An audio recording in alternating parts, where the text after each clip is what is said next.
펜마이크 시청자 여러분 안녕하십니까. 매주 수요일 우리 사회의 중요한 핵심적인 인사들과 인터뷰를 해보는 김종혁의 하이눈. 저는 국민의힘 고양병 당협위원장 김종혁이고요. 안녕하십니까. 젊은 시각 송기호입니다. 예, 안녕하십니까. 자, 오늘 이제 여러분께서 아주 반가워하실 만한 분을 저희가 인터뷰 대상자로 선별을 했습니다. 박찬종 변호사시죠. 현재는 변호사시고 사실은 박찬종 의원 하면은 지금 우리 펜앤마이크 시청자 여러분들은 모르시는 분 한 분도 안 계실 거예요.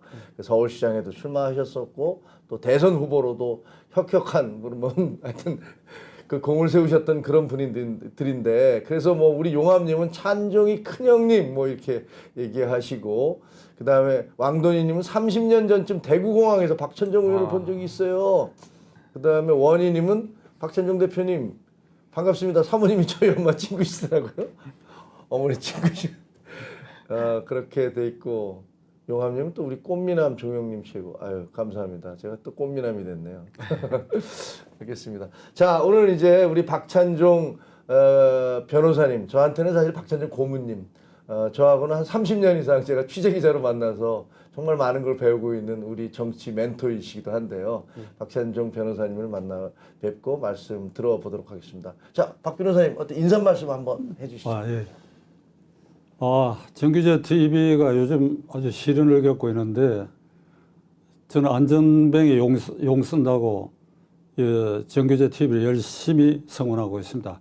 저도 박찬종 TV를 운영하고 있지만은 하루에 한 건씩밖에 안 하기 때문에 이 정규제 TV가 오늘 한국에 있어서 자유민주주의 질서를 지키는 근간으로서 가장 중심적인 유튜브인데 그 웬일인지 광고를 통제하는지 이거 하늘도 알고 땅도 아는 일인데 네. 이걸 바로잡아주지 않네요.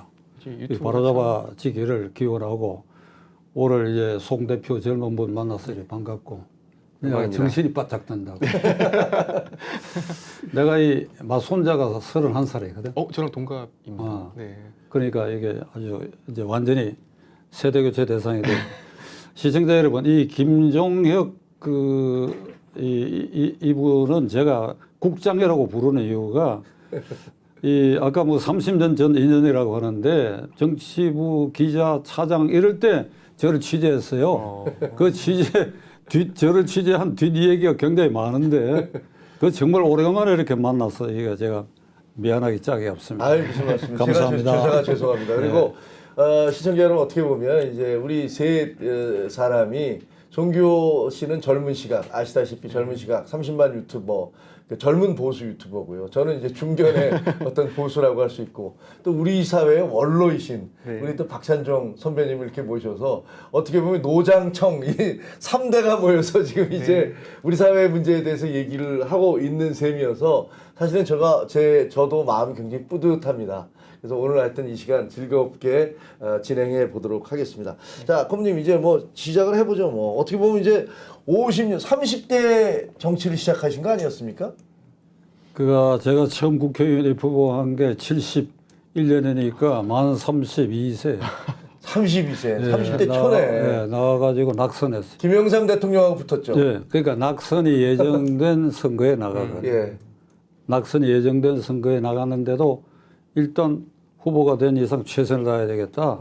이제 그런 생각을 했고, 그리고 어느 사이에 세월이 이렇게 흘러버리고, 제가 97년 대통령 선거에서 김대중 후보가 당선된 그 시점을 기준으로 실질적 야인이 됐습니다. 그렇죠. 그러니까 모든 걸 이렇게 내려놓게 됐고, 이제 그 시점까지 아까 김 국장이 조금 말씀하셨는데, 97년 대통령 선거를 앞두고 당시에 여당이었던 신한국당, 지금 이제 국민의힘당 이제 이름이 많이 바뀌었지요.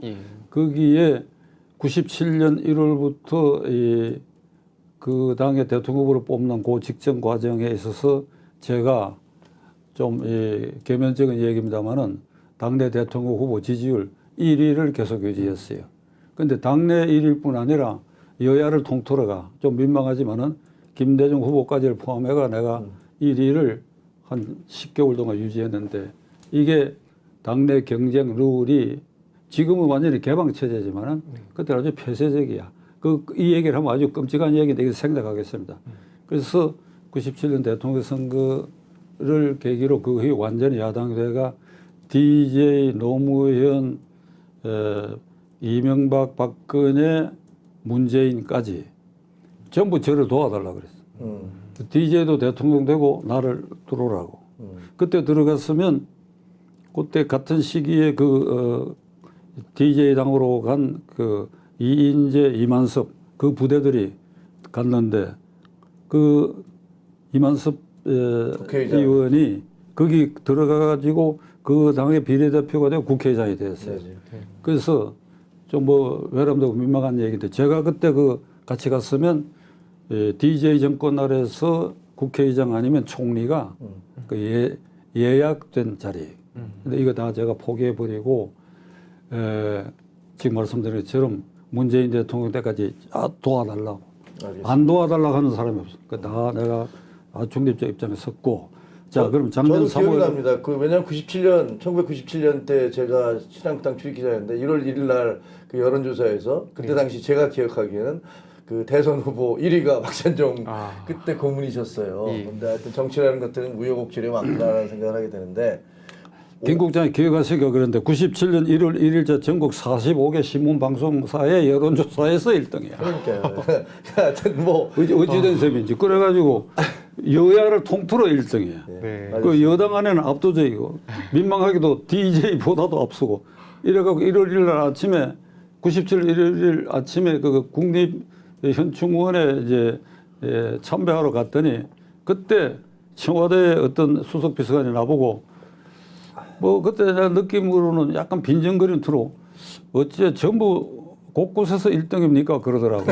아 이거 문재인 내가 대통령이 야 이거 불길한 생각. 제가 막 그런 역사가 있었고 그래서 지금 말씀드린 것처럼 문재인 대통령 때까지 다 이런 인연이가 다 도와달라 뭐 이런 거 다 이렇게.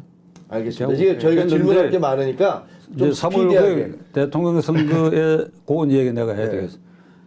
대통령 선거에는 제가 가투에 나서고 광화문 광장에 나서고 그리고 국민의힘당 정당 연설에도 딱 한 번 나가고 그래서 왜 나섰느냐 무슨 소리를 했느냐 이번에 종북 주사파 친 김정은 정권을 연장시키는 걸 반대해야 된다. 이 연장을 끊기 위해서는 우리는 도구로서 윤석열 후보를 찍을 수밖에 없다. 도구로서 2번을 찍자. 거기에 제가 헌신했습니다. 네, 그리고 단일화도 헌신했고 이게 윤 대통령이나 측근이 들으면 뭐 좀 언짢을지 모르겠으나 민망하지만은 사실대로 얘기를 그때 저는 위대한 지도자가 탄생했다. 위대한 윤석열이라는 지도자를 우리가 모셔야 된다. 이렇게 얘기한 일이 없어요. 종북주사파 종식을 위한 도구로서 어쩔 수 없다. 어쩔 수 없다는 그러니까 말은 이재명 후보를 당선시킬 수는 없다. 그것은 문재인 어쩔 수 문재인 없다. 종북 정권의 연장이기 때문에 따라서 우리는 그 반대편에 설 수밖에 없다. 이런 네. 말씀하신 거죠. 1번을 어떻게 찍느냐. 나 이 말도 안 했어요. 어쩔 수 없다. 이걸 알아듣는 사람은 2번 찍어라. 그게 이제 정치 관여라면 관여고 그리고 이제 선거 끝나고 지금 1년이 지났지 않아요? 네. 그 뭐 아무도 너 수고했다고 하는 사람이 없어요. 아니, 그 진짜 아니, 나는 뭐 고생하셨는데. 경험이 많은 사람이니까 이게 정치 민심이니까 예. 그렇다고 내가 따라다니면서 나도 이만큼 후보 다니고 해도 고생했고 표 얻기로 했으니까 뭐 어떻게 없나 이런 거 내가 아예 안 하는 사람이니까 예. 모르지. 이 방송 듣고 혹시 우리 저 시청자 여러분께서 아실지 모르겠습니다. 우리 그 박찬정 고문께서 1939년생이십니다. 네. 1939년생이니까 지금 나이로 84. 네. 만으로 아니 48세야. 그렇죠. 네, 뒤집어서. 84세가 아니라 48세. 근데 보시다시피 이렇게 정정하시고, 그다음에 50년 동안 이제 저 정치 일선에서 정말 활발하게 활동을 하셨는데, 그래서 첫 번째 질문은 자, 50년 동안 정치를 하오셨는데 정치는 무엇입니까? 그리고 정치는 무엇이어야 합니까? 50년이 아니죠. 그 중에 20년은 빼야지 아까 말씀하신 것처럼 완전히 야인 생활을 했으니까 네, 네. 97년 이후에는 그 정치라는 게 무엇이냐 하면 그 정치에 입문한 사람들이 전부 개인 이익 추구하는 게 정치 같아. 현재는 그렇죠. 아니 너나 할 것 없이 다 그랬던 것 같아요. 그러니까 조금이라도 공동체 의식 그러니까 나라 전체가 좀 잘 돼야 되겠다는 생각은 지극히 일부분이고 압도적으로 많은 이 정신력과 말과 행동, 노력이 개인의 성장을 위해서 어떤 자리를 지키고 위로 올라가고 차지하고 그리고 싸우고 그러면서 이득을 취하고 이게 정치 같아. 이게 정치. 그건 원론적으로 말하면 정치는 바르게 다스리라는 뜻이니까. 그렇죠. 바르게. 정자 정야죠. 그렇지. 그렇지. 정야 정이지. 그러니까 바르게 다스려야 되는 것인데 제가 경험한 이 정치는 그렇지 않더라. 그러니까 뭔가 바르게 해보려고 하면 이게 마침 놀림감이 되더라. 제가 말이죠. 92년 대통령 선거를 앞두고 그 전에 이제 87 후보 단일화 과정에서 제가 무소속이 되고 계보는 Y에서 겠는데 무소속이 되고 그러다 보니 92년 14대 국회의원 선거를 앞두고 정치개혁당을 만들었습니다. 네. 제3당이지요. 그러니까 내가 대통령 후보로도 나갔는데 그때 내가 이거 공개적으로 얘기해. 한겨레 신문이 각 정당의 어떤 대선 전략에 대한 평가를 하면서 신정치개혁당 약칭을 신정당으로 했거든. 신정당.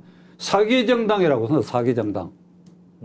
정치면 1면이 아니고 정치면 3, 4면 고 있는 데에 신정당 소개에 타이틀이 사기하고 있다. 국민 사기정당이라고. 야, 몇십 년 전 건데 다 기억하고 계시네요. 92, 기억해야지요. 아주 내가 은혜를 베풀었거나 나에게 해코지를 하는 것은 오래 기억을 하거든. 남이 나한테 베푼 건 잊어버리기 마련이고. 그 남이 나한테 아주 결정적 해코지한 거 기억 안 할 수가 없지. 그게 가판을 들고 내가 손을 부르르 떴다고, 이게. 나는 정말 좋은 뜻으로 한 것인데 말이야. 한겨레 사장실에 전화를 걸었어. 권근술 사장이라고. 예. 그 이제 중학교 때 2년 후배고 지형하고 나하고 난 중학교 대학도 동기고 같은 동네에서 자랐어. 야, 건술아. 이거 윤정기 수호배가 이 기사 빼라. 이게 무슨 소리야? 내가 사기짓을 하고 있어. 누구를 사기쳤다는 거야? 아이고, 형님. 저도 어쩔 수 없습니다. 맞아, 민망한 얘기다. 그 뒤로는 한겨레 신문 그들도 다 안 봅니다. 그들도 또 안 보는 사이에 김의김이라는 한겨레 출신 명대변인도 나오고, 그 다음에 또 무슨 사건에 거기 김만배한테 돈 먹은 편집국 간부도 나오고 그러더라고. 편집 간부가 세상에 정의롭고 예. 정치계에 부르짖는 사람을 사기꾼으로 취급하는 전통을 가진 신문이 또 이런 사기꾼들도 나오더라고 보니까. 자, 그만 얘기합시다. 네. 제가 한 말씀을 들으면서 제가 태어나기 이전 얘기도 있으셨고, 이게 사실 지난 몇십 년 동안 국가는 되게 발전을 했는데 또 정치권은 또 의외로 또 퇴보를 한 것 같기도 해요. 지난 그 삼김 시대 그때 이런 정치 상황과 지금의 정치 상황을 보면은 좀 많은 차이점이 있는 것 같습니다. 특히 좀 어느 부분에서 좀 많은 차이점이 있다고 생각을 하시는지. 상김 시대와 지금을 비교했을 때. 예, 한번 여쭤보고 싶습니다. 예. 삼김 시대는 제가 보기에 낭만이 있었어요. 그리고 80년대 전두환 정권 때까지의 그 야당은 정말 투사들이 했어요. 투사들이 했기 때문에 야당의 지역구 후보는 이미 다 정해져 있어요. 왜 그런가 모든 걸 걸고 가투를 하니까 잡혀 들어가고 재판에 회부되고 정치규제에 묶이니까 아무나 야당 한다고 나설 수가 없는 거예요. 그러니까 어디 종로구 충남 무슨 홍성하면 그 이미 지구당 위원장 가투한 그 사람들이 그냥 후보가 되는 거예요. 진정한 투사들만 했다 이런. 그렇지. 그러다가 이제 그 뒤에 이제 점점 이제 우리 소득 수준도 올라가고 이건희 회장이 아주 명언을 했죠. 93년도에 이게 기업은 1류 그다음에 관료가 2등 정치는 3류라고 얘기를 해갖고 김영삼 정권에 아주 난리가 났었죠 그때. 호되게 보이지 않는 데서 막 몰매를 맞았던 것 같은데 그 지금 정치는 이건희 회장이 말한 때보다도 더 사류들이 하게 됐다. 그러니까 1, 2, 3류에 속하는 사람, 특히 1, 2류에 속하는 사람, 특히 1류에 속하는 이런 송 대표 같은 젊은이들이 국회에 쉽게 진입이 안 된다. 전부 꼼수 부리고 이러는 사람들이 국회에 진입한다. 여름을 할 것 없이 지금 민주당 대표를 보면 알아요. 정과 사범. 정과 사범이요. 예. 이게 미국이나 일본 같으면 미국엔 대통령 후보 공화당이고 민주당이고 대통령 후보 등록 자체가 안 되는 거예요. 네. 일본도 수상 자체 근처도 못 가는 거예요. 그게 증명하는 거예요. 그게 가능하다 이게. 그게 가능해갖고 민주당 의원들이 그게 족쇄가 묶여가지고 이번에도 일요일날 오후에 의원총회를 할 때에 김남국 의원에 대해서 국회 윤리특위에 제소해가지고 제명 절차를 밟는다고 하는 게 토의가 돼갖고 발표문에 내놓기로 했는데 이재명 대표가 그걸 지워버렸다는 거 아니에요. 경향신문 보도에 따르면 그렇죠. 본인들은 부인하고 지웠다고 있죠. 되고 오늘 아침 뉴스를 들으니까 어제로 김남국에 대해서는 무슨 자료를 제출하라 뭐라 하는 거 다 없이 없애버렸다. 네. 그러니까 이게 상징하는 거예요. 이게 네. 민주당의 오늘 대표가 이런 사람이 정과 사범에 지금 2건의 기소가 돼 있고 앞으로도 기소가 예정돼 있고 그런데도 거기에 족쇄가 묶여가 찍소리도 못하고 이 대표도 못 바꾸지 못하고 이런 사람이 당 보궐선거에 국회의원이 되고 대표가 되고 이게 상징이야. 이게. 근데 고모님 이런 게 있지 않습니까? 과거에 지금 고모님이 말씀하신 대로 그 민주당은 야당일 적에는 여러 가지 무슨 뭐 탄압도 받고 그러면서 뭐 가두투쟁도 하고 적어도 그 사람들은 도덕성 이런 것들을 전면에 내세워서 그 국민들에게 그 호소하고 표도 얻었었는데 지금 보면 김남국의 코인 사건이라든가 그 다음에 그 의원들 돈봉투 사건이라든가 성추행 사건이라든가 아니면 횡령, 투기 이런 모든 것들이 이른바 진보를 자처하고 있는 민주당에서 계속 벌어지고 있거든요. 이거 도대체 왜 이러는 겁니까? 지금의 민주당은 그럼 옛날의 민주당의 DNA를 나름대로 뭐 도덕성이라든가 진보라든가 이런 걸 주장하는 DNA와 너무나 어긋나 있는데 이거 왜 그럴까요? 저는 민주당을 진보 정당이라고 인정 안 합니다. 지금 대한민국에 진보 정당이 없어요. 진보 정당에 가까운 게 있다고 한다면 나는 정의당이라고 생각합니다. 네. 왜 그런가 하니까 지금 민주당 주력들 소위 386 운동권이 486, 586 된 그 주도권 이재명은 386 출신도 아니지요. 그렇죠. 저 운동권이 얼치기지. 아니었으니까. 그것도 아니죠. 저건 완전 얼치기인데 얼치기 하여간 지금 586이 돼 있는데 이게 진보라 그러면 평등과 자유, 정의, 청렴 이게 기본이 돼야 될 거 아니에요. 그게 그걸 추구하면서 온 정당이 아니다. 그럼 민주당은 지금 뭐냐? 종북 주사파 친 김정은 정당이지. 친 김정은 정당이다. 이걸 어떻게 종북 정당이다. 진보 정당하고는 거리가 멀지요. 우선 이재명을 공천하는 대통령 후보로 결정하고 보궐선거에 나가게 하고 당대표가 되게 한 작년 8월 이후에 민주당은 더더구나 진보 정당을 할 수 없지요.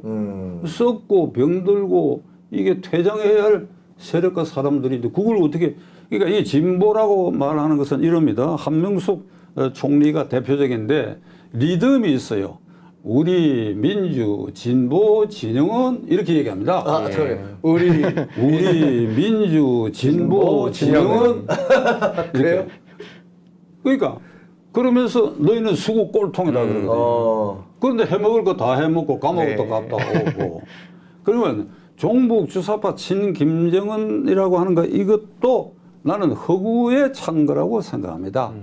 표면상 이걸 걸고 있고 그것에 추종하는 이게 외교 국방 정책 북한을 존숭하고 문재인 대통령이 김정은은 훌륭한 깡다는 지도자다 이렇게 칭송하고 이렇게 종북 주사파 친 김정은을 표방하는 이유는 그걸 표방하면 그곳을 향해 갖고 모아지는 표와 세력이 있으니까 요거를 386 운동권들 대표적으로 82학번의 송영길 연세대학 당시 학생회장, 김민석 당시 서울대학 학생회장, 김영춘 당시 고대 학생회장 이렇게 대표지요. 그 다음이 이제 림종석. 그 북한식으로 표현하면 림종석이라고 그래. 이제 이렇게 되어 있는데 이들이 80년대에 이 구호가 뭔가 하면 반미자주화예요. 반미자주화, 반독재 민주화, 반미자주화. 그래갖고 1년 내외에 짧은 형기를 살고 난다. 이게 훈장이야.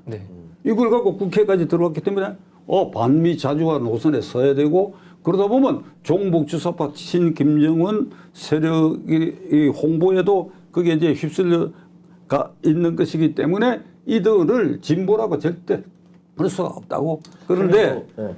뭐 얘기가 좀 긴 김에 하고 싶은 얘기를 여기 한번 토로를 해야 되겠는데 그러면 이들이 정말로 김정은 세상이 오기를 바라느냐? 나는 아니라고 생각해요.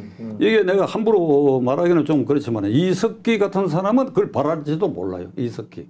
그거는 내가 보기에 진짜로 김일성주의자 같아. 그러니까 그 외에 지금 이 운동권 출신 이 사람들은 그런 운동을 했기 때문에 그것이 정치적 사산이 되고 훈장이 되고 그래서 오늘의 기득권을 쌓았기 때문에 그 틀에서 표면상은 벗어나지 못한다. 그런데 이들의 이중성은 어떤 게 있는가 하니까 한번 전부 뒷조사를 해보세요. 이 사람들 애들 전부 미국 유학을 보내요. 그렇죠.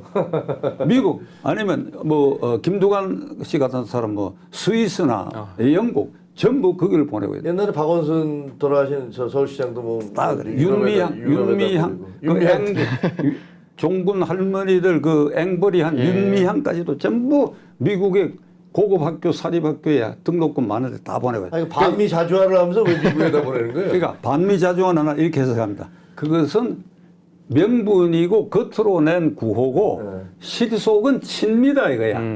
어? 반미 자주화를 부르시는데 지금 와서는 실속은 친미다.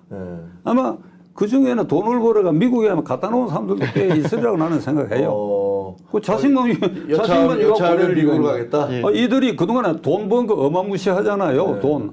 지금 돈 왔다 갔다 하는 눈에 보이지 않습니까? 돈 봉도 사건도 그렇고. 그러니까 명분과 이게 쇼윈도는 반미인데 실속은 친미다. 이게 그걸 어떻게 진보 세력이라고 할 수 있느냐 이 말이야. 진보라고. 그러면 보수가 있느냐? 그것도 나는 지금 보수가 제대로 정립되지 않았다. 제대로 된 보수가 없다. 제대로 정립되지 된 보수는 없다. 그 제대로 정립된 보수라고 한다면 정규제 팀이지. 정규제 팀. 이 정규제 팀이 진정 보수고 정당으로서 그건 없다. 그 말은 뭔가 하면 우리 헌법 체제를 공고히 하고 내실화해서 자유민주 질서를 지키는 것을 상당 부분 축적했다. 그러니까 국회의원은 헌법 46조의 자유권을 지킨다. 헌법 8조에 의해서 정당한 민주적 운영이고 민주적으로 조직되고 국민의 의사를 수렴하는 정당이다. 요거에 어떤 완전한 수준의 어떤 이르러야 이게 이 보수 이 프레임에 맞고 그걸 대표한다. 거기에는 국민의힘당 점수를 아직은 많이 줄 수 없다. 그 고모님 말씀은 민주당은 진보라고 할 수가 없다. 이들은 말로는 반미를 외치지만 실질적으로 자기 자녀들은 길을 쓰고 미국에 유학을 보내고 그 다음에 무슨 그 자녀들만이 아니고 기타도 있지. 그렇죠. 뭐 어디 숨겨놓은 것도 있을 거야. 그 다음에 무슨 뭐 평등 뭐 이런 것들을 주장하지만 또 돈을 벌기 위해서 혹은 강남의 건물주가 되기 위해서 혈안이 된 모습들을 보여준 거 보면 이들은 그냥 내놓을 안 불릴 뿐이고 그 제대로 그 진보라는 얘기가 하는 것은 부끄럽다는 말씀이신데 저는 궁금한 게 그 오랫동안 이제 정치를 해오셨으니까 저도 기자 생활을 해보면서 사실 이재명 대표 같은 분은 처음 보는 것 같거든요. 아주 특이한 정치인이다라는 생각이 들어요. 본인 자체가 그 여러 전과 부분 뭐 무슨 전과가 꼭 그 사람들의 삶에 영향을 미쳐야 되는 건 아니지만 전과 여러 차례 전과가 있는데도 불구하고 계속 어떤 그 정치인으로 등장을 한 다음에 본인에 대한 수사가 진행되고 있는데도 다시 대선에서 떨어지자마자 국회의원이 되고 당대표가 돼서 국회 전체를 방탄으로 삼고 있는 이런 모습들이 정말로 특이하다고 생각이 드는데 이게 과거의 삼김씨 시대에도 이런 게 가능했을까 싶을 정도의 어떻게 보면 그런 권력이랄까 그 이런 것들을 이용하고 있는 것 같아요. 고모님이 평가하시는 이재명 정치인 이재명은 어떻습니까? 빵점. 빵점. 퇴장해야 돼요. 나는 내 유튜브에서 지속적으로 얘기하고 있습니다. 이번에 그 김남국 의원 처리 문제에 있어서도 그러니까 이재명은 당대표로 물러나야 돼요. 이렇게 할 수가 없습니다. 이재명 대표는 지금 2건이 기소되어 있는데 그 기소될 때 한 번도 국민에게 죄송하게 됐다고 얘기 안 해요. 그렇죠. 그러니까 앞으로도 계속 기소될 게 있기 때문에 매번 그렇게 하다가는 이게 축적이 되고 너 그만둬라 소리가 나올 것 같아서 그런지 한 일이 없습니다. 이번에 김남국 의원 처리하는 것도 그거 딱 드러나잖아요. 의원총회에서 윤리위원회 제소까지 하겠다는 의견이 나가 이게 공동 발표문에 그게 등재되기로 했는데 그거 다 없애버리고 오늘 지금 뉴스 들으니까 무슨 탈당을 했으나 계속 조사를 하겠다. 이것도 다 없애버리고 네. 자 이런 식으로 모든 걸 깔아뭉개고 있으니까 이재명 대표가 당 대표를 물러나야지. 사실 이원직 사퇴해야지. 이원직 사퇴. 이게 지금 앞으로 말이죠. 이게 김성태 쌍방울 그 대북 그 송금 관계도 다 연관이 있고 50억 클 이게 권순일 대법관의 재판 거래 의혹 다 연관이 있는데 현재 2개만 하더라도 이게 신속 재판이 되면 일주일에 한 번씩 법정에 나가야 될 그렇죠. 거예요. 그 머리로 갖고 당을 어떻게 지도하는 얘기죠. 그 방탄에 벗어나기 위해서.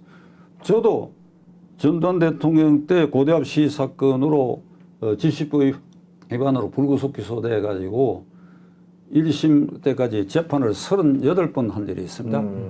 그건 늘 신경 써야 돼요. 그거 그거 뭐 실형받을 일도 아니지만은 신경 써야 돼요. 그게 지금 이재명 대표의 경우에는 이게 완전히 이 칼날 선상에 서 있는 사람인데. 그렇죠. 빵점이야. 그만둬요. 근데 재밌는 게 그만둬라 이거야. 김남국 씨는 상임위를 하면서 계속 코인 거래를 했잖아요. 그럼 무슨 정신에 그렇게 했을까라는 생각이 들고 이재명 대표는 지금 말씀하신 대로 일주일에 한 번씩 이제 뭐 재판이 본격화되면 그렇게 가야 될 텐데 그러면서도 당 대표는 계속 유지하겠다라는 걸 보면 야, 이 두 분이 역시 이렇게 이재명 대표와 그 최측근이라고 하더니 DNA를 공유하고 있나라는 생각이 들 정도더라고요.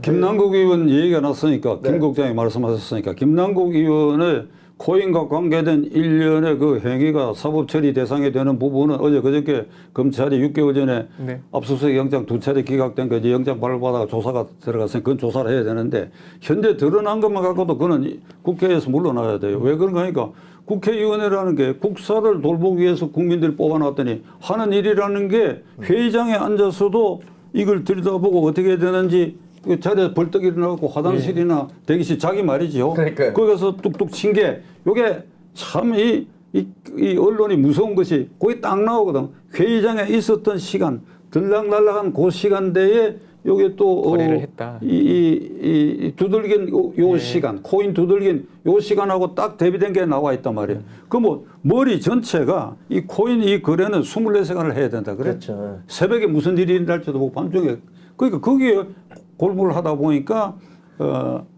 이게 얼이 빠져가지고 이 한동훈 장관 그 인사청문회 헛발질한 거 있잖아요. 이모 발언. 그게 거기서 나온 거든. 그러니까 이게 나는 어제도 공개석상에서 주장을 했지만은 민주당이 뒷발질을 하고 있거든요. 이원욱 의원 그러니까 비명계의 강경파 이재명 대표를 반대하는 이원욱 의원은 이런 얘기를 합니다. 지금 이재명 대표를 끌어내기가 좀 쉽지 않은 것이 이재명 대표 개인이 가지고 있는 국민 지지율이 10%는 된다 이거예요. 요것 때문에 우리가 끌어내기 어렵다고 그러는데 이건 이원욱 의원이 잘못 생각하는 거예요. 그걸 끌어내리면 중간 부동층의 상당 부분이 10% 이상이 글로 가게 돼요. 글로 가게 돼. 그러니까 이재명 대표를 제가 이 자리에서도 너는 그만둬야 된다. 이렇게 얘기하는 것은 국민의힘당은 바라지 않는 것 같아요. 국민의힘당 그대로 있기를 바라는 것 같아요. 자, 그건 그렇고. 그러니까 조금 더 있으면 나중에 이제 총선 앞두고서 더 큰 혼란이 올 거라는 그런 정치공학적 계산을 하는지도 모르죠. 뭐. 그러니까 김남국 의원은 이게 국민 대표자로서 뽑아가지고 국사에 전념하라고 했더니 국사에 전념하는 것은 부업이고 본업이 코인이 됐다. 이게 명백한 그게. 그런데 부업인 이게 국회의원이 이 사람 잘한다 그래가지고 정치 후원금 1순위가 계속 유지된다는 거 아니에요. 이게 대한민국의 이게 배리된 현상이고 나는 유권자인 국민도 이게 정신을 차려야 되겠는데 어떻게 정신을 차리게 할 수 있느냐 이게. 그러니까요. 그러니까 오늘 JTV 정규제 TV에 나와갖고 이게 제가 절망적 생각이 든다고 하는 것을 나는 여러분들에게 말씀드리려고 합니다. 이게 어째서 이러냐 이 말이에요. 이게 국민 반응이 말이죠. 어제 여론조사에 뭐 리얼미터인가는 이게 민주당이 10%가 앞서서 네, 국민의힘당. 예. 이게 왜 그러냐 이게 이유가 이게 그 고모님이 보시기는 왜 그렇습니까? 나는 그 여론조사라고 하는 공정하지 그게 않다. 말이지 표본을 1000명인데 그게 그 바탕에 있는 표본을 이것도 상업이니까 비용을 줄이기 위해서 이상한 짓을 한다는 설도 있기 때문에 그런데 제가 추세는 이 판에 국민의힘당은 존재감이 지금 없잖아요. 네. 그렇잖아요. 맞습니다. 민주당이 하여간 나쁜 뉴스로 차지했는데 그러면 그 반대편에서 국민의힘당은 이렇게 잘한다 하는 게 안 부각되니까 여론조사가 그렇게 나오는 거 아니냐. 근데 민주당 제가 이제 방송에 나가서 민주당 패널하고 그 얘기를 좀 해봤는데 이제 방송 안 할 때 그 친구도 잘 안 믿더라고요. 아이 그게 말이 돼? 라고 얘기하면서 뭐 오히려 정상적으로 떨어지는 게 정상이지 이게 올라가는 건 뭔가 우리도 이해가 안 된다. 그리고 이거는 정상적인 그거는 아닌 것 같다라는 식으로 얘기를 하더라고요. 물론 뭐 어느 정도 증거나 엄밀성을 가지고 하는 건 아니겠지만 그래서 민주당 내부에서는 자기들이 지금 이제 국민의힘에 비해서 지지도가 더 높은 것들을 기뻐하는 게 아니라 야 이거 오히려 좀 되게 불안하다. 이건 좀 아닌 것 같다. 이런 분위기도 있긴 하더라고요. 규호 씨도 좀 그 고모님 뵙기도 어렵고 네. 그다음에 어떻게 보면 이제 우리 정치의 산 역사신데 좀 여쭤봐 보세요. 저는 그 최근에 민주당에서 이제 공천 룰을 확정을 했는데요. 그 중에서 뭐 대법원까지 확정되지 않으면 1심에서 기소가 됐다고 하더라도 이제 또 선거에 나갈 수 있는 이런 룰이 이게 정해지지 않았습니까? 이재명 대표가 지금 이제 국회의원직을 사퇴해야 된다. 아니다, 더 할 것이다. 여러 가지 추측이 나오고 있는데 이번 공천룰 확정을 봤을 때 이재명은 계속해서 국회의원직을 좀 유지할 것 같은 이런 생각이 들거든요. 과연 선생님께서는 좀 어떻게 이재명 대표의 이런 운명에 대해서 한번 바라보시는지 한번 여쭤보고 싶습니다. 그 이재명 대표가 내년 선거에 다시 또 나갈 것이냐. 그렇죠. 예. 대표직을 계속 유지할 것이냐, 물러난다면 언제쯤 물러날 것이냐, 뭐 그런 얘기겠네요. 저는 이재명 대표가 내년 총선거까지 민주당을 지도하도록 하고 또 본인이 계양구에 다시 후보하고 하는 사태까지 간다면 대한민국 정치는 절망적이다. 네. 절망적이고 정말 3, 4류 인간들만 정당 활동하고 국회의원 해야 되고 우수하고 깨끗하고 능력 있는 사람은 다 정치에 손 떼야 된다. 손 떼야 된다. 그래서 그런 여기 보니까 절망적 상태를 개딸들만 유지하고 거기에 플러스 해갖고 일반 국민 가운데도 지역적 이해나 이런 것 때문에 이걸 그런 상태를 용인한다. 저는 개딸들만 그걸 지지하고 나머지가 손을 떼버리면 그 상황은 부서지라고 생각하는데 안 부서지면 한국 정치는 절망적이다. 저기 전세라님은 유지한다에 한 표. 저 대표직 계속 갈 거다. 그리고 용암님은 곧 날아간다. 이렇게 얘기를 하고 있고 1234님은 세라님 말씀처럼 살모사는 영원불명. 아마 저거는 뭐 좀 비하적인 표현이었던 것 같습니다만 계속 갈 것이다. 이렇게 얘기를 하고 있습니다. 그러니까 우리 시청자 여러분들도 과연 이 이재명 대표라는 분이 계속 대표직을 유지할 것이냐 아니면 민주당이 내려갈 것이냐 이 분을 놓고 이제 그 여러 가지 논란들이 있는데 민주당이 일각에서는 민주당이 분당하거나 분열될 것이다. 네. 지금 친명, 반명, 비명 뭐 이대로 갈 수 있겠느냐 이런 얘기도 있습니다. 그건 어떻게 보세요? 지금 제 생각은 그대로 갈 것이다, 안 갈 것이다. 그게 아니고 안 가야 한다. 의지. 당위적으로 안 가야 한다. 이유는 지금 대한민국이 말이죠. 제2의 G7 국가에 등극했습니다. 네. 그 아주 최근에 등극했어요. 네. 최근 한 2, 3년 사이에. 제1 G7은 미국, 캐나다, 일본, 영국, 프랑스, 독일, 이태리 요게 G7 국가인데 제2의 G7 국가는 인구 5천만 이상, 국민소득 3만 불 이상 그리고 자유민주 체제의 프레임을 갖고 있는 나라. 그러니까 미국, 캐나다 5천만이 안 되고 빠지고 일본, 영국, 프랑스, 독일, 이태리 그리고 한국. 한국 7번째. 그러니까 제2의 G7 국가에 우리는 예. 등극했어. 여기 살고 있는 우리를 자기도 모르게 우리가 과소평가하고 있는데 그러니까 이게 경제면에서 한 가지 통계만 얘기할까요? 지금 그러니까 매출고 최대 기업 50개 중에 작년 통계에 일본은 하나밖에 없어. 네. 도요타 자동차. 전 세계에서 전 세계 50. 한국은 5개인가 들어가 있어. 5개. 어이, 그럼 5개 이상으로 내가 볼때 삼성전자를 비롯해서. 네. 우선 그것만 해도 그렇고 일본과 한국을 비교하면 조선업, 일본 완전히 팽당했고, 우리한테. 전자 완전히 팽당했고, 전자. 테레비, 이 세탁기 전부 팽당했고, 그 다음에 반도체 팽당했고, 네.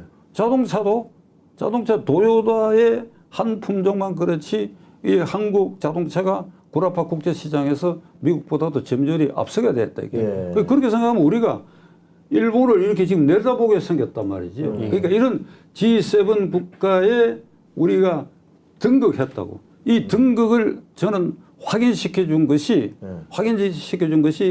뭐, 이 정규제 TV를 시청하는 여러분들이 박찬종이를 어떻게 해석하든지 간에 저는 제 소신을 얘기하려고 하는데 아까 전제로 저는 윤석열 대통령 후보를 인간적으로 위대하다 이래서 지지한 것이 아니라고 말씀드린 그걸 전제로 깔고 우리가 G7 국가에 등극한 것을 확인시켜 준 것이 지난 3월 달에 윤 대통령이 미국에 국빈 방문을 해가지고 그 하이라이트가 상하양을 합동회에서 연설입니다. 그 연설이 영어를 잘했다, 발음이 좋다, 전달력이 좋았다.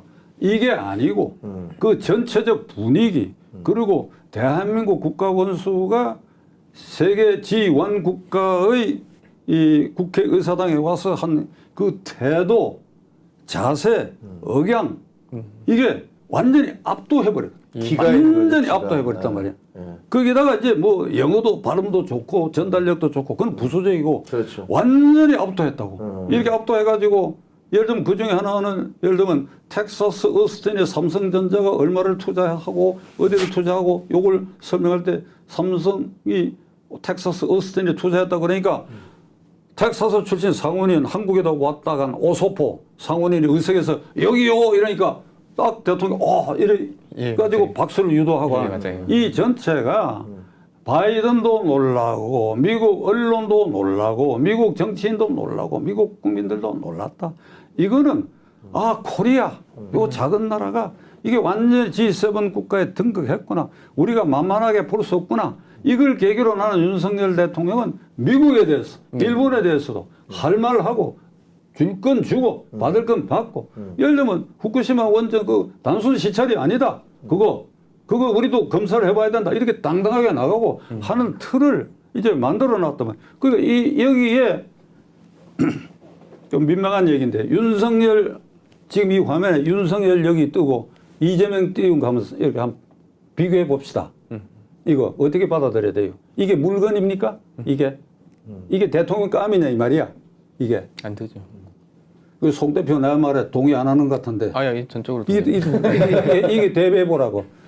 아니 역대 노태우 대통령 이래의 직선제 아래의 이 8번째 대통령인데 미국 상하양을 합동해서 연설한 사람이 서너 사람 되지만은 이런 일이 없었고 이게 우리 국력이 신장되는 정점에 G7 국가에 진입하는 순간에 이런 모습을 보였다. 이렇다면 이 정치도 바뀌어야지. 이 정치 국회의원 선거 내년에 여야 간에 이 공천제도도 획기적으로 바뀌고 좋은 사람들이 국회에 들어갈 수 있는 시스템을 열어야 되는데 민주당에는 정말 아슬아슬하지만은 기대하기 어렵고 국민의힘 당이라도 나는 그렇게 하기를 바라요. 국민의힘 당이라도 공천을 제대로 해라.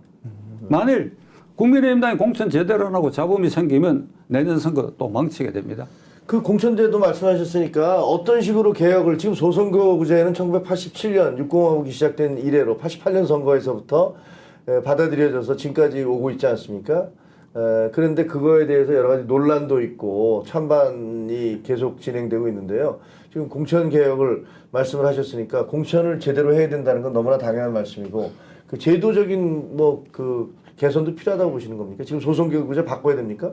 제가 제도를 생각한 게 있지만은 지금 이 국회가 이거 10달밖에 안 남았는데 제도, 소선거구, 중대선거구제 이런 거 개혁 안 합니다. 안 되죠. 안 되니까 시기적으로 현재 현재걸 둬야 되는데 네. 나는 우선 현행 비례대표제는 위헌입니다. 위헌이니까 그것만이라도 뭐 50석을 없애줬으면 좋겠어. 아, 비례대표를 없애야 된다? 그건 위헌이야, 위헌. 왜 위헌입니까? 아, 그래, 그 설명을 해야 되겠어요. 이게 우리 헌법에 보면 헌법 41조에 국회의원은 국민의 직접 평등 보통 비밀 선거에서 선출된 의원으로 구성된다 이렇게 되어 있어요. 예. 그다음에 이 국회의원을 뽑는 선거에 관한 규정 국회의원 수 그리고 비례대표에 관한 것은 법률로 정한다 이렇게 되어 있거든. 그런데 그 비례대표도 앞에 네. 국민이 직접 평등 비밀 보통 선거로 뽑은 비례대표라 해야 되는 거예요. 헌법에 정당이 마음대로 장사미사 줄 세워가지고 명단 써내놓고 국민들에게 이거 찍어라 이 무대기로 이게 가능하지 않다 우리 헌법에. 이 제도가 위헌이야. 아니 국회의원은 반드시 국민이 표를 찍어야 돼. 아, 그럼 그 일반 지역 그 투표와 더불어서 비례대표에 대해서도 그러니까 후보들 개개인에 대해서 투표를 해야 된다? 비례대표를 뭐 어떤 형식으로 하든지 간에 그것에 대해서도 국회의원을 뽑는 것이니까 표를 찍어야 돼요. 무더기로 이거다. 그건 정당의 횡포가 정당의 그게 난동 행위를 방조해주는 꼴이 되는 것이니까. 지금 뭐 저 일송정의님도 비례대표는 없었으면 좋겠습니다. 뭐 그다음에 아유 이거 뭐 안 좋아 이거 뭐 제가 비례대표 폐지 찬성 팽길동님 이렇게 얘기하고 비례대표 폐지 공약해라 이렇게 말씀하시는데 사실은 비례대표 취지라는 것은 원래 그 전문가들을 영입을 해서 그 선거제도 그 일반 지역구 국회의원들이 하지 못하는 전문성을 국회에 도입하겠다는 건데 실질적으로 지금은 아무런 의미도 없는 유명무실한 제도가 돼버린 게 사실이지 않습니까? 야와의 편이지. 네. 야와의 편 갈라먹기가 되어 있는데 네. 그거를 이제 정치적 이유로 처음에는 뭐 그랬다 하는 거는 87년 이전의 얘기고 87년에 이 법이 들어갔을 때는 반드시 투표를 해야 된다 이거예요. 그다음에 국회의원 수에 대해서는 지금 299명인가로 되어 있는데 300명인데 이게 헌법에 어찌 되어 있는 거니까 국회의원의 수는 200인 이상으로 한다. 이게 하한 미니멈 200인 이상 이렇게 하는데 그러면 200인 이상이니까 상은 300명, 400명, 500명. 김진표 의장은 한때 350명으로 늘리자고까지 한 일이거든. 그게 아니에요. 200인 이상으로 한다고 하는 것은 200인으로 해야 되는데 선거구를 획정하다 보니까 이게 인구가 들쭉날쭉하게 돼가지고 불가피하게 어찌 하다 보니까 198석이 나오는 경우가 생길 수도 있고. 네. 그러니까 그거는 안 되겠다. 적어도 200인은 돼야 되겠다. 네. 그러니까 이게 행정구역을 맞춰서 200인에 맞춰서 뽑아라. 그렇다면 감각적으로 한 10% 210인이나 220명의서 정수를 정해야 된다. 그게. 그러니까 이제 300명이 아니라 지금 고모님께서는 그 국회의원 정수가 한 220명 정도면 족하다.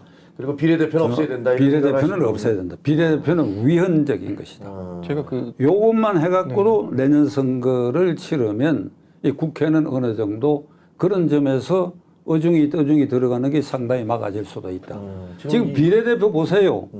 대표적 윤미향 같은 사람 재판에 그게 뭐 1억 원 배임 행위 횡행한 걸 2천만 원인가만 인정하고 나머지 무죄가 됐다 그러는데 아니 2천만 원이라도 앵벌이 한 돈 아니냐 이 말이야.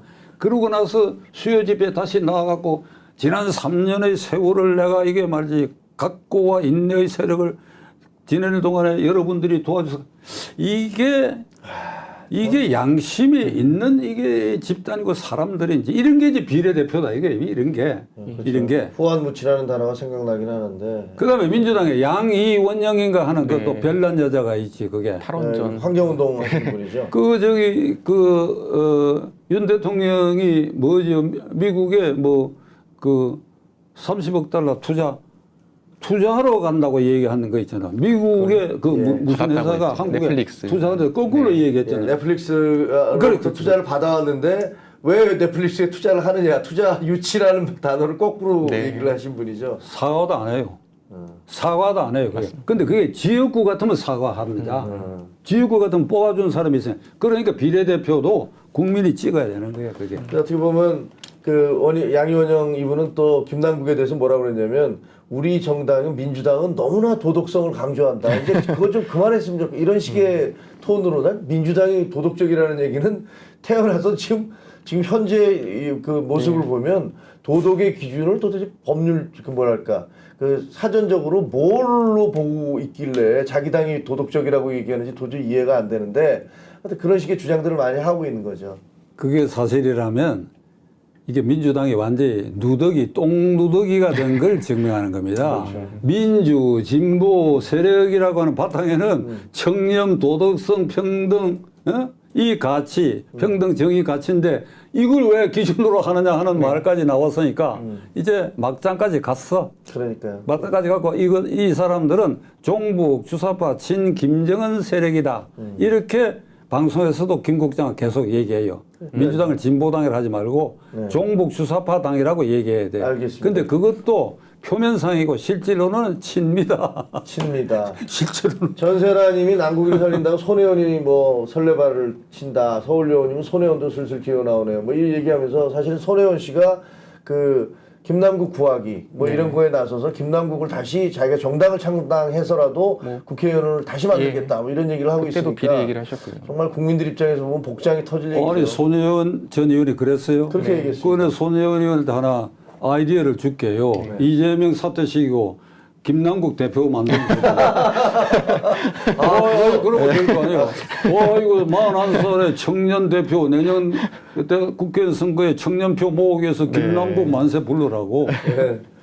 그 고모님은 지금 이제 윤석열 대통령에 대해서 뽑을 때 당시에는 뭐 불세출의 영웅이어서 뽑은 게 아니고 어쨌든 지금 더 이상 종북 정당이 민주당이 계속 그 정권을 재창출하는 것들을 나라를 위해서 견딜 수가 없다. 그러니까 우리가 윤석열 후보를 뽑는 것은 필연이다, 필수다. 뭐 이렇게 말씀을 하셨습니다. 그러고 나서 지금 이제 하시는 말씀을 들어보면 적어도 이제 윤석열 대통령이 외교 부분에 있어서 그 미국에 가서 연설을 한 부분이나 한미 관계 개선한 부분 그리고 한일 관계에 굉장히 어렵지만 거기에 용기를 내서 그 대화를 시작한 부분들 이런 것도 굉장히 높이 평가하신 것 같아요. 네. 윤석열 정부에 대한 1년 됐지 않습니까? 이제 1년이 막 지나가고 있는데 윤석열 정부에 대한 전반적인 평가를 해주시고요. 두 번째는 개인 윤석열, 정치인 윤석열, 초보 정치인 윤석열에 대한 개인적인 평가도 좀 부탁드리겠습니다. 윤석열 대통령은 작년 5월 10일 취임할 때 이게 종북 주사파 정당 민주당으로부터 물세례를 받고 출범했습니다. 물세례라는 게 뭔가요? 그러니까 취임식장에 물을 뿌린 거나 마찬가지지. 이게 나는 국헌을 준수하고 선서하는 대통령에다가 물을 뿌린 것이지 우리는 대통령으로 인정할 수 없다. 그렇죠. 근데 나는 비유로 이게 이제 비유지. 비유로 말하면 그냥 물이 아니고 똥물을 퍼부었어. 네. 너 까불지 마라. 네가 무슨 놈의 대통령 우리 인정하지 않는다. 그게 왜 그런가 하니까 검수완박법을 3월 9일 대통령 선거 결과를 보고 이재명이가 됐으면 검수완박법 안 만들 텐데 만들면 안 되지. 그렇죠.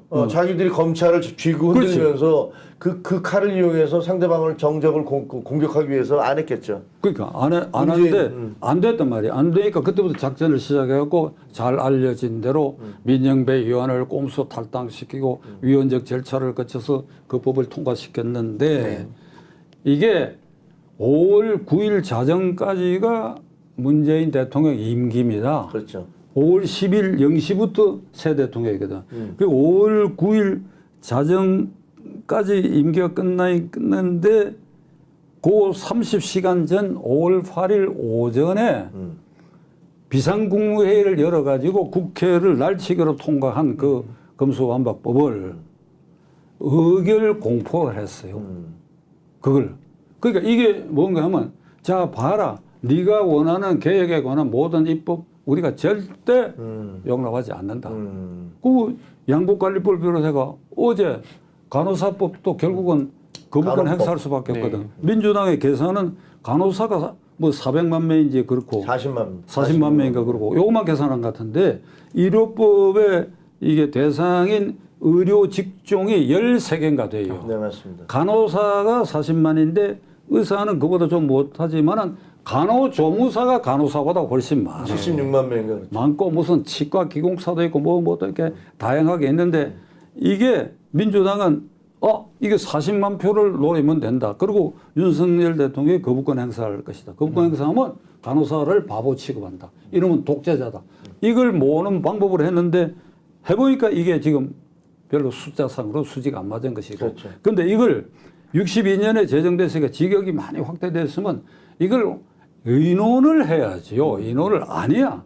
이재명의 입장에서는 하여간 윤석열이 골탕 먹이는 거에만 집착해갖고 양곡관리법도 그런 식으로 통과시키고 앞으로 줄줄이 노란봉투법과 하겠다 하니까 이게 결국 뭔가 하면 5월 10일 똥물 퍼부은 이래에 너는 인정하지 않겠다 이런데 그걸 뚫고 그래도 한미 완전히 정상화돼서 국격 상승을 보여줬고 일본 관계 그 개선해야죠. 제가 시간 관계상 길게 말씀드리지 못하겠습니다만 98년 오부치 김대중 선언에 따라가야 돼요. 그렇죠. 여러 말 할 것 없어요. 그걸 다 복원하기 위해서 노력했고 그다음에 노동계획을 위해서 완전히 시동을 걸었더니 지금 아침에 여기 오는데도 또 반대 데모를 하더라고요. 네. 그렇게 뚫고 나가는 거예요. 그런데 그러면 실수나 실패가 없었느냐? 있다고 나는 봅니다.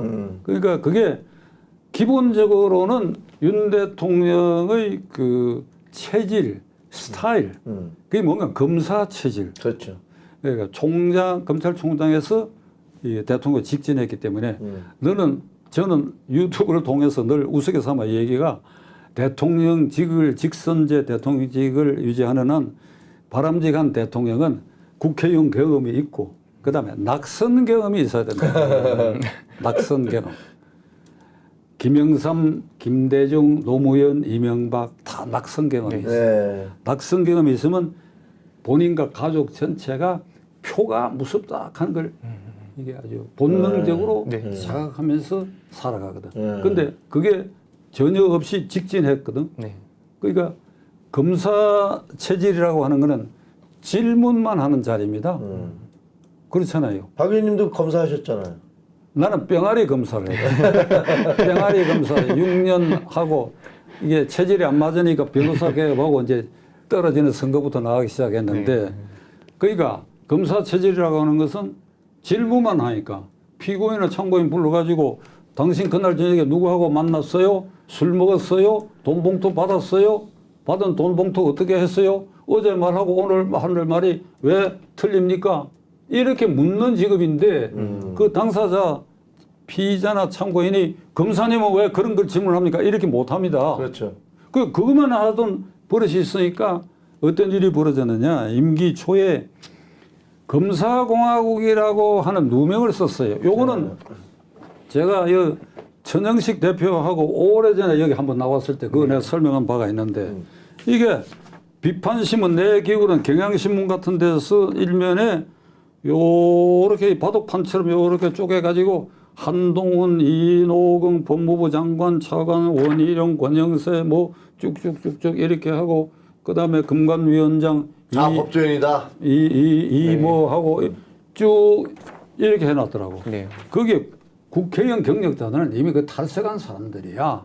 그런데 이것에 대해서 도어 스토핑을 할 때 어떤 기자가 대통령님 최근 인사가 너무 검사 위주고 검찰공화국이라는 말이 있습니다 하니까 내가 보기 빨끈한 거야. 자존심을 완전히 건드린 거야. 그 임기 초에. 그 질문이 속으로 그냥 빨끈한 것 같아. 뭐라? 내가 지금까지 임명한 장관들이 문재인 대통령 때하고 비교해봐요. 훨씬 우수해요. 그리고 검사공화국이라 하지만은 유능한 검사는 앞으로도 계속 쓸 수도 있어요. 그런 답변을 했죠.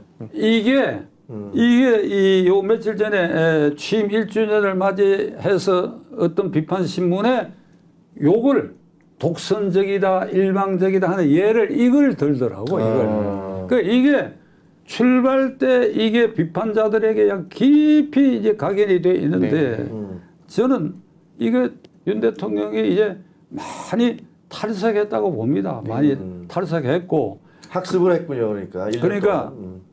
이걸 이제 탈색했고 이번 상하양원 미 합동연설에서 국격을 상승하고 국가 원수의 모습을 당당하게 보여줬으니까 그럼 앞으로 어떻게 해야 되느냐. 제가 건의 겸 충고의 말로 내가 얘기를 하려고 합니다. 네. 지금 윤 대통령은 도어 스태핑 저는 그 처음 잘한다고 생각했어요. 그런 부작용에도 불구하고 계속하는 것이 괜찮다. 왜 그런가 하니까 역대 대통령은 들앉아가지고 A4 용지만 갖고 박근혜 문재인 대통령 요거만 읽고 요렇게 했잖아요. 이 꼴이 보기 싫어서 세상에 지 육성으로 국민에게 말할 자격이 없는 자가 대통령 앞으로 돼서는 안 된다고 생각을 했는데 네. 그리고 도어 스태핑은 좋은 의미로 저 오늘 이렇게 출근하고 있습니다. 여러분을 위해서 봉사합니다. 그러니까 무난 정도에서 가벼운 것에 대해서 답변을 해야지 검찰공화국이라는 얘기가 있다고 하면 내가 기자실에 가겠다. 용산으로 옮긴 이유가 대통령 집무실이 2층, 기자실이 1층, 수시로 기자실에 가겠다고 하는 약속이거든. 그거 지금 안 지켜지고 있어.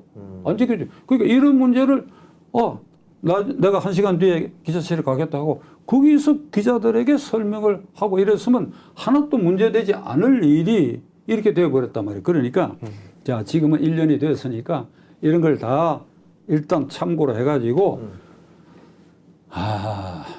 프랭클린 D 루스벨트 대통령의 국민과의 소통을 본받기를 바랍니다. 이게 제 충고인데 프랭클린 루스벨트가 국민과 어떤 소통을 했느냐.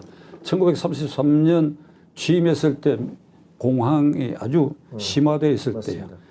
그 취임을 했는데 이게 은행에 이게 예금 인출 사태가 계속되니까 의회에 은행 보호법을 만들어 달라고 요구를 했어.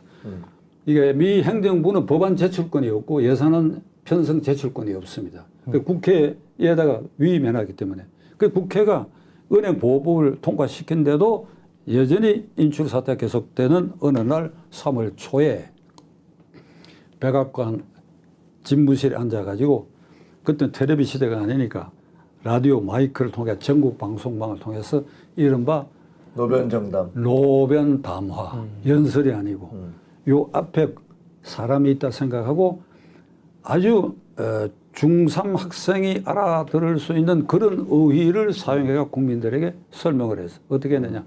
여러분들이 지금 예금 인출하시는 거 그 중단해 주시고 그리고 이미 인출해서 집에 보관하고 있는 현금도 은행에 다시 입금해 주십시오. 은행이 여러분 돈 망실시키지 않습니다. 은행은 보호됩니다. 여러분의 예금도 보호됩니다. 대통령이 제가 보증하겠습니다. 대통령을 믿어주십시오. 저를 믿어주십시오. 그리고 은행을 여러분이 믿어주십시오. 그래 우리 서로가 믿음을 가져야 합니다. 이게 불신이 가장 두려운 것입니다. 저를 믿으십시오. 이걸 이제 반복적으로 아주 이렇게 호소를 했어요. 네. 일주일 만에 80% 은행이 정상화됐어요. 그것이 대공황을 극복하는 단초를 열었어요. 단초를 열었어요. 그런데 미국 국민들 가운데는 그 20분도 안 되는 그 담화를 듣고 눈물을 흘리는 사람들이 많다고요.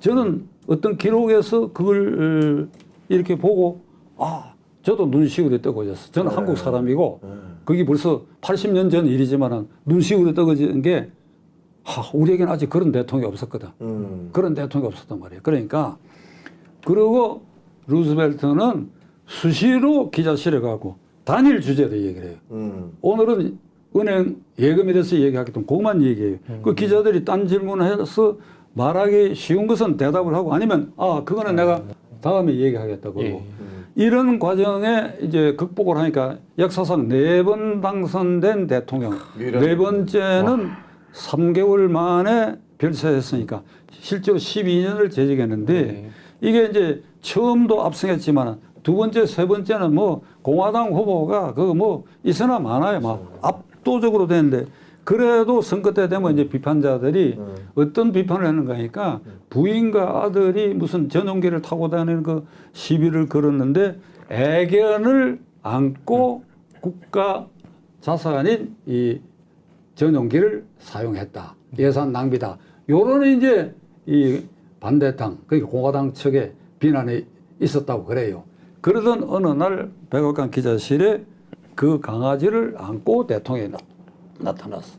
그 기자들이 이 대통령이 무슨 얘기 하려고 하는가 주목을 했더니 여러분 이 강아지는 자기에게 욕설을 퍼붓는 사람들의 욕설을 들으면 막 짖습니다. 막 짖어댑니다. 그게 끝이야. 그게 뭔가 하면 공화당 비판자들을 강아지급으로 격화시킨 거예요. 네. 그러니까 루즈벨트는 그 인성을 이렇게 그 전기를 읽어보면 유머도 아주 풍부했던 사람이고 그 대신에 그 풍부한 유머가 자신감에서 나오는 겁니다. 나는 윤석열 대통령이 이 얘기를 또 세 번째 하는데 사과만 합동해서 연설하는 그 포즈를 보고 이 사람 유머도 풍부한 사람일 거라고 나는 추정하는데 실제로 그렇다 그래. 실제로 그렇죠. 실제로 그렇다 그래. 그러니까 이게 루즈벨트를 닮으면 됩니다. 그러면 루즈벨트식으로 노변담화 어떤 형태가 있으면 개발하고 아니면 기자실에 수시로 와서 말씀을 하세요. 기자실에. 두려워할 것 없습니다. 윤 대통령. 두려워할 것 없습니다. 해보세요. 그렇게 해서 이 누더기 같은 민주당이 지배하고 있는 이 국회를 돌파하는 겁니다. 헌법 1조 2항에 대한민국의 주권은 국민에게 있고 모든 권력은 국민으로부터 나온다. 맞는 말이죠? 네. 그 국민으로부터 대통령의 지지와 대통령에 대한 성원이 그 국민으로부터 나온다. 그 국민을 등에 업으면 여당의 의석이 야당에 비록 뒤지어 있다 하더라도 그 못된 야당을 극복할 수 있는 힘이 바로 국민으로부터 나온다. 그 힘은 국민과의 소통이다. 네.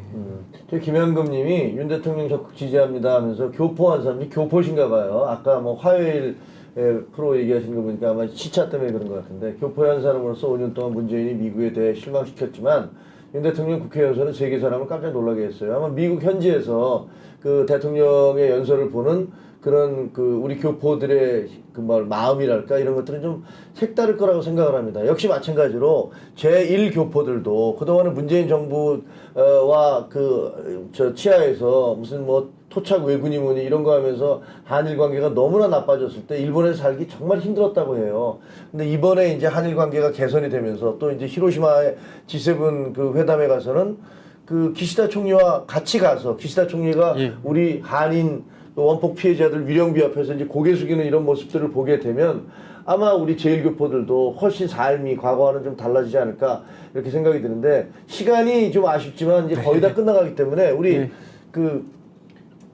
저 시강님도 좀 질문 좀 해주세요. 마지막 질문. 마지막 질문일 것 같은데요. 참 아까 말씀하신 내용들이 윤석열 대통령에게 일종의 조언이었지만 지금 있는 이 정치인분들에게도 꼭 들어야 될 말이라고 생각을 했습니다.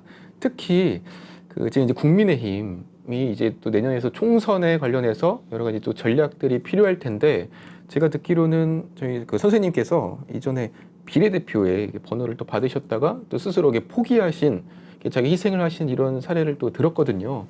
국민의힘에게 좀 이게 따가운 이런 말 한마디로서 이런 좀 자기 희생의 정신으로 좀 조언을 해주신다면 좀 어떤 말씀이 좀 있을지요.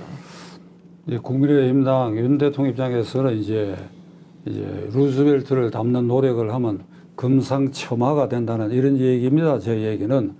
그런데 이런 상태로 이제 선거가 다가왔다 하면 결국은 공천과 선거대책위를 어떻게 구성하느냐가 내년 선거의 국민의힘당이나 민주당의 명운이 걸려 있다고 봐요. 그렇죠. 그 지금 여론조사를 해보면 내 오랜 경험에 내가 5번 당선된 경험과 낙선한 경험도 있는데 이 선거 직전 여론조사를 해보면 이번 선거에 어디를 지지하느냐 야당이다. 왜 그러니까 정부를 견제한다. 실제로 그래도 물으니까 그렇게 대답해야지.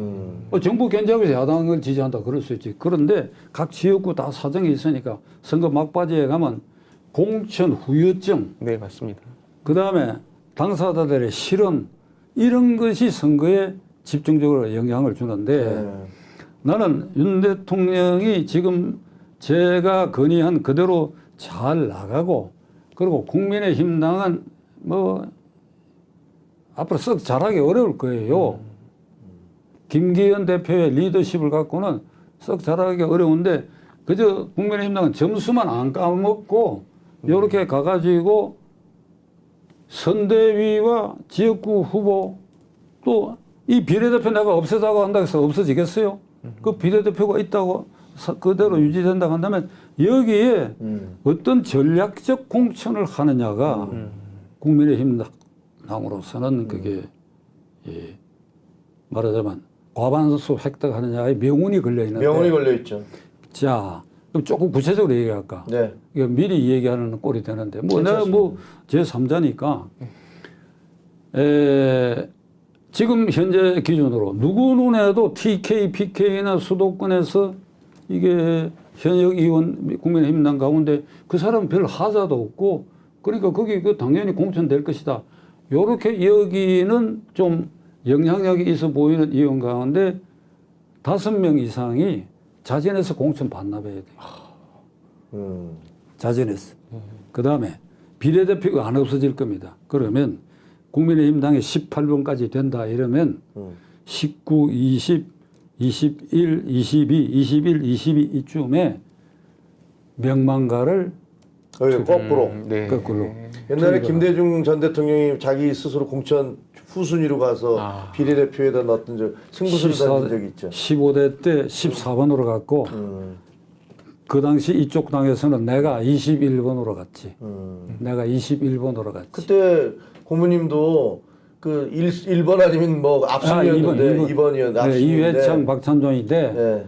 그 내정된 걸 내가 스스로 18번까지 살신성이 나신 되는 거죠. 걸 뒤로 물러섰는데 이게 물러선 데는 지금 시간강에서 길게 얘기를 못 하겠는데 이게 선거대책위원장이 전국 선거를 지도하면서 국회의원 안정권에 들어가서 이미 빠지 단 상태를 가지고 지원 요새를 하면 뒷심이 없어요. 네. 그렇죠. 저는 지금 21번입니다. 그 18번까지 되는데 그러나 여러분들이 우리 후보를 많이 지지해 줘서 득표율을 올리면 저까지도 갈 수 있습니다.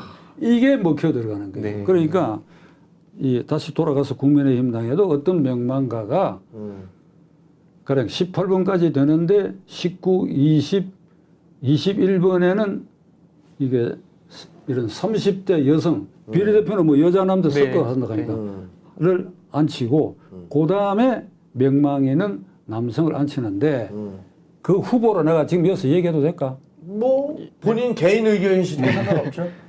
그래도 그 당사자에게 부담을 줄 수가 있는데 한동훈이에요.